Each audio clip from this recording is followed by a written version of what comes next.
In this video, we will revise the codes we've learned so far in the video series. Please subscribe to our channel and click the bell icon to get notifications every time a new video is released.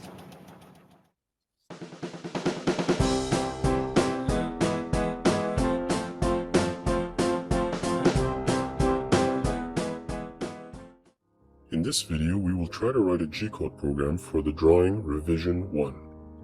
This will help us revise what we have seen so far in the video series before we continue on to more codes. So we see in the drawing that there are two different tools used, a 0.5 round and a 0.75 round. So we will use the station T204 for the 0.5 round and station T213 for the 0.75 round. Let's say the machine is a Vipros 357, so we need to specify the table size, G92, X72, Y50.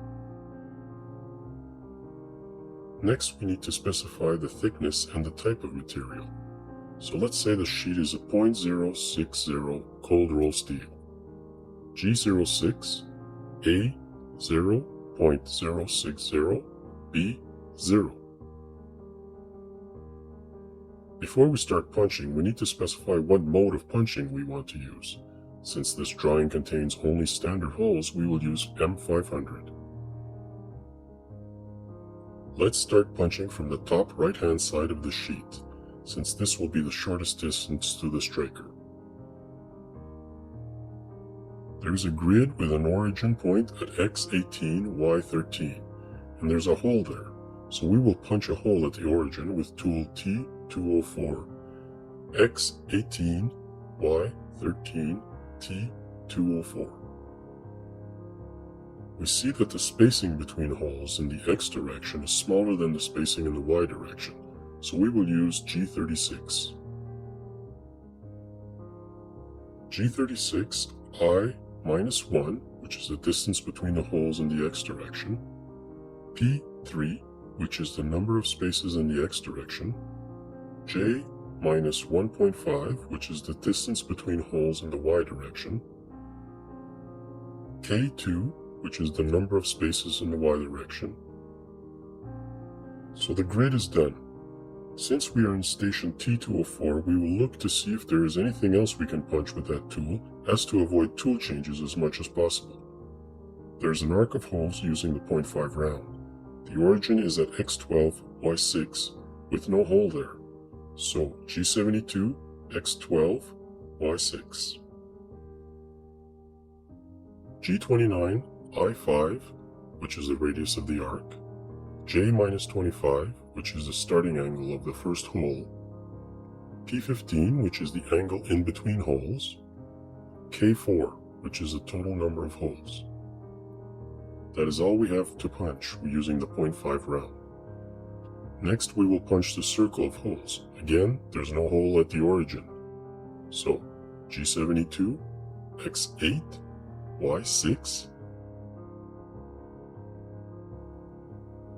G26, I3.5, which is the radius of the circle, J-30, which is the angle of the first hole, K8, which is the total number of holes, and we will use station T213. Lastly, we have the line at angle with a starting point at X7, Y13. There is a hole at that point, so X7, Y13, G28, I2, which is the spacing in between holes, J200, which is the angle of the line of holes, K3, which is the total number of spaces or the number of holes not counting the origin. That is all we have to punch. We end the program with G50, so the machine will return the sheet to its origin position and reset the program. Now, let's simulate the program with the PunchSim software and see the result of our program. For more information about the PunchSim software, visit cncsoft.com. If you need any more details on any of the codes we used in this exercise, look through our previous videos in the series, as there is a video for each specific code. That's it for this exercise. We'll continue with another G-code pattern in the next video. If you have any questions or comments, please post them below or email us directly at support@cncsoft.com. See you soon in the next video as we continue our punch programming course series. Please subscribe to our channel and click the bell icon to get notifications every time a new video is released.